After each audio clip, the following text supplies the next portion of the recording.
እባካችሁ ለወንድ ልጅ አትላኩ። እኔ 6 ወር ነበር የሚቀረኝ። ይህን ቪዲዮ ስትጀምሩ ሁላችሁም በላይክ ጀምሩ። ለሁላችሁ ማስተማሪያ ይሆናል ብዬ ስላሰብኩኝ ይዤላችሁ መጥቻለሁ። እስከ መጨረሻው ድረስ እያዳመጣችሁ ሀሳብ አስተያየታችሁ እናንተ ደግሞ ኮሜንት ላይ ጻፉ። ስደተኛ እህታችን ባመንኩት ሰው ተገዳሁኝ። ሴቶች በእኔ ይብቃ፣ አምነዋለሁ ይወደኛል ብላችሁ እንዳትሸወዱ። 8 ዓመት ለፍቼ ትዳር እና ኑሮዬ ነው ባልኩት ወንድ ተከዳሁኝ። ለ8 ዓመታት ብር እየላኩለት ነበር። ወደ ኢትዮጵያ ለመሄድ 6 ወር ነበር የቀረኝ። ነገር ግን እሱ አግብቶ ቪዲዮ እና ፎቶ ተላከልኝ። እኔ በጣም ተጎድቻለሁ። ሴቶች እህቶቼ ከኔ ተማሩ። ምንም ቢሆን ቤተሰብ ይሻላል። በእኔ ይብቃ፣ ከኔ ተማሩ ትላለች። ሰላም እንዴት ናችሁ? የተከበራችሁ ቤተሰቦች ደህና ናችሁ? እኔ ያለው እግዚአብሔር የተመሰገነ ይሁን። እናንተም በያላችሁበት ዓለም ቅርንጫፍ እንደየሰዓታችሁ አቆጣጠር የነጋባችሁ የሚመሸባችሁ የረፈደባችሁም ሰላማችሁ በክርስቶስ ብዝት ተረፍልኝ እያልኩኝ ዛሬም እንግዲህ በአዲስ ቪዲዮ ወደ እናንተ ብቅ ብያለሁ። ዛሬ እንግዲህ ይዤላችሁ የመጣሁት ቪዲዮ አንዲት እህታችን እንግዲህ ለ8 ዓመታት ባሌ ነው፣ ህይወቴ ነው፣ ፍቅሬ ነው፣ ትዳሬ ነው፣ የህይወት አጋሬ ነው፣ የውሃ ጣጬ ነው ብዬ በመዳም ቤት ቁጭ ብዬ ብር እየላኩለት ነበር። በስተመጨረሻ ግን ለሄድ 6 ወር ብቻ ሲቀረኝ አግብቶ ፎቶና ቪዲዮ ደረሰኝ። እኔ በጣም ተጎድቻለሁ። እናንተ ግን ከኔ ተማሩ። በእኔ ደረሰ በእናንተ አይድረስባችሁ ትላለች።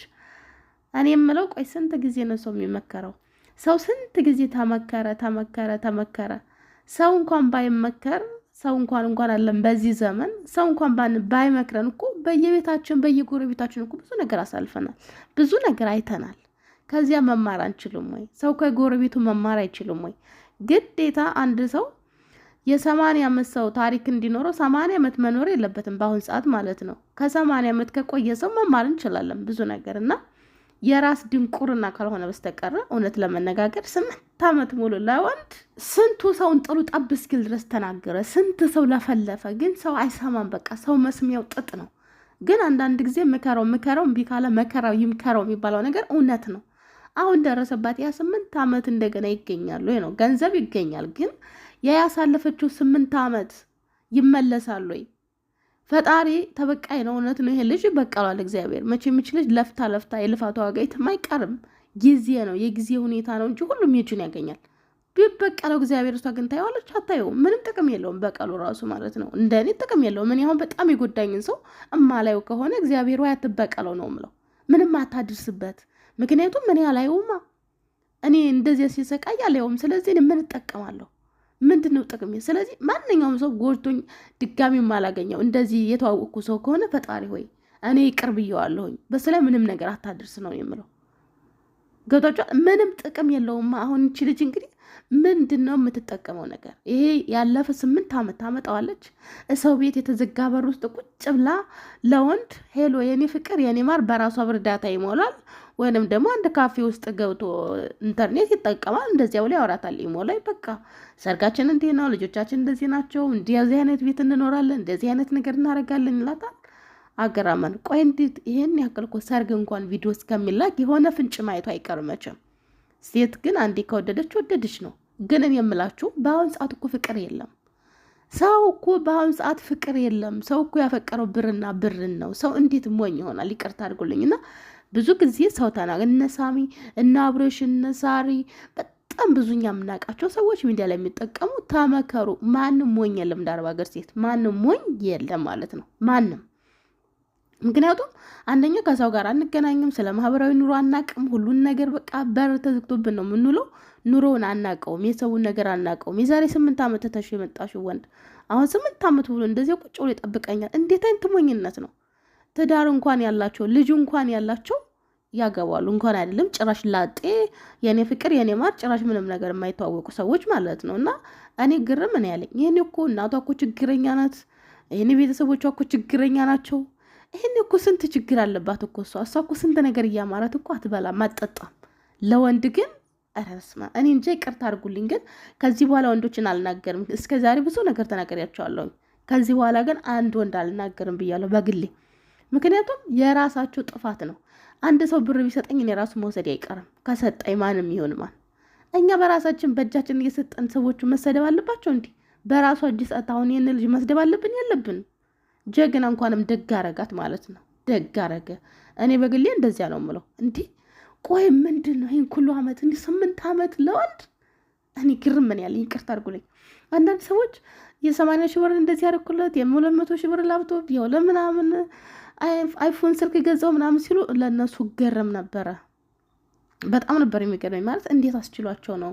እንዴት ሆነ ማለት ይሄ ነገር ማለት ጭራሽ ግርም ነበር የሚለኝ ማለት ነው። የዚች ደግሞ ባሳ 8 ዓመት ሙሉ ሰው ቤት ለትንሽ ለትልቁ ከፍ ዝቅ እያለች እምብርቷ ጧ እስክል ድረስ ሰርታ 8 ዓመት ሆኖ ልካለት እንግዲህ እሱ ድል ባለ ሰርጋ ግብቶ ፎቶና ቪዲዮ ልኮላታል ማለት ነው። በስተመጨረሻ ሀገሯ ልገባ 6 ወር ሲቀራት እንግዲህ ብቻ በጣም ነው የሚያሳዝነው።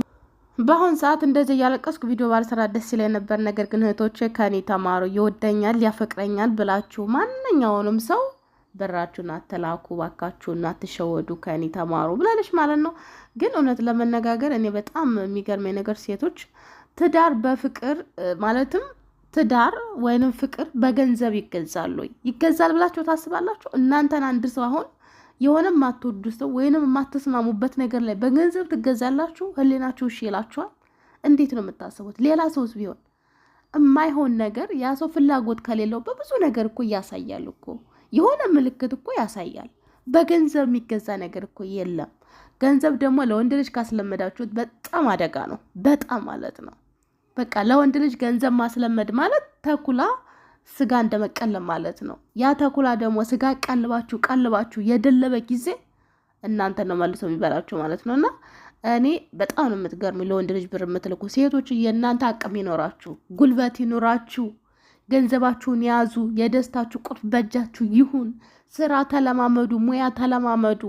እንድለምን በትሪ ለሚቆጠር ብር እንኳን ቢኖረው ወንድ ልጅ ስራ ይኖራችሁ ሁልጊዜ ማለት ነው። እናንተ ስራ ከሌላችሁ ወንድ ልጅ እየሰራ ጫው መግዣ ትለምኛለሽ፣ ቡና መግዣ ትለምኛለሽ፣ ስኳር መግዣ ትለምኛለሽ።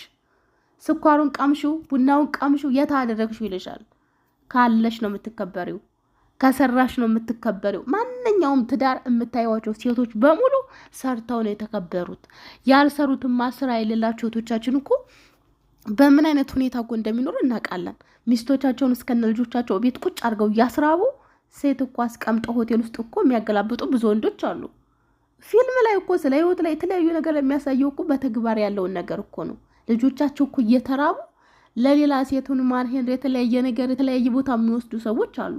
አስቀምጠው ሚስቶቻችሁን ለምን አትፈቷቸውን ሲባሉ ቤታችንን ይካፈሉናል፣ ንብረታችንን ይካፈሉናል ብለው የሚያስቡ ወንዶች አሉ። እኔ ሴቶች ሁላችሁም ብራችሁን ያዙ። በእውነት የራሳችሁ የሆነ ነገር ይኖራችሁ፣ የራሳችሁ ስራ ይኖራችሁ፣ የራሳችሁ አቅም ይኖራችሁ። ግዴታ አሁን ገንዘብ መውጣት ያለበት ነገር አለ። በቃ ለዚያ ነገር ብታወጡ ምንም ማለት አይደለም። ለድሃ ለኔ ብጤ አሁን በሀገራችን በየጎዳና የወደቁ ሰዎች አሉ። ብትችሉ ለነሱ አውጡ። እግዚአብሔር በምትኩ እናንተ እያያችሁ የምትሰጡትን እግዚአብሔር ደግሞ በስውር ይሰጣል። ግን ለእንደዚህ አይነት ነገር የምታደርጉት ነገር ተቀባይነት አለው ወይ? በሃይማኖታችን ተቀባይነት የለውም። እንግዲህ በሌላ በኩል አለቅም ፍቅር የምትሉት የቱ ነው ፍቅር? ይሄው ልቧን ሰብሮ ሄደ፣ አገባ ሌላ ሴት፣ በሷ ብር ተሞሸርርል ብሎ ማለት ነው። ብቻ እኔ እንጃ ምን እንደምላችሁ አላቅም። ሰው አይሰማም። ግዴታ ራሱ ላይ ካልደረሰ አንድ ሰው የሚሰማ ሰው የለም። እኔ ሴቶች ግርም ነው የምትሉኝ። ግርም ማለት ኢትዮጵያ ውስጥ ወደዚህ ሀገር ስትመጡ ተቸግራችሁ ብር ፈልጋችሁ ነው። እዚህ ስደርሱ ደግሞ ፍቅር ያሸንፋል። ይመቻችሁ። ግን እኔ ይመቻችሁ ነው የምለው። ግዴታ እኔና እናንተ አቋማችን አንድ ባይሆንም አድናቂያችሁ ነኝ። በነገራችን ላይ ፍቅር ያሸንፋል እንደምትል ቀጥሉበት ባቋማችሁ። ነገር ግን ነገ ጠዋት ምናልባት የዛሬ ጉልበታችሁ ላይ ኖር ይችላል። ይሄ የምታባክኑትና የምትረጩት ብር ነገ ጠዋት እንዳያሳዝናችሁ፣ አልሆነ ቦታ ላይ አታውጡት። የእውነቴን ነው የምላችሁ። ቅድም እንዳልኳችሁ ለተቸገረ ብትሰጡ እግዚአብሔር ብድር መላሽ ነው።